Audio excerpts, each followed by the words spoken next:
com'è la stu bar qua, Maria signor che pien de fighe.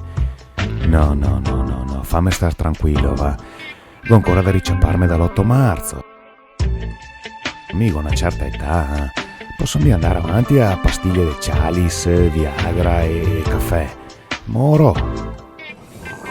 Mi scusa, mi vergogno un po' a chiedere che... Però che ne Capivo, voglio sì.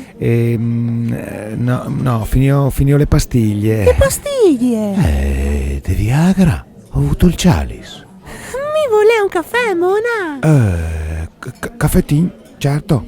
Tuttelo, prego. Pensati? È vera. Somona. Oramai è una merda altro che un caffè.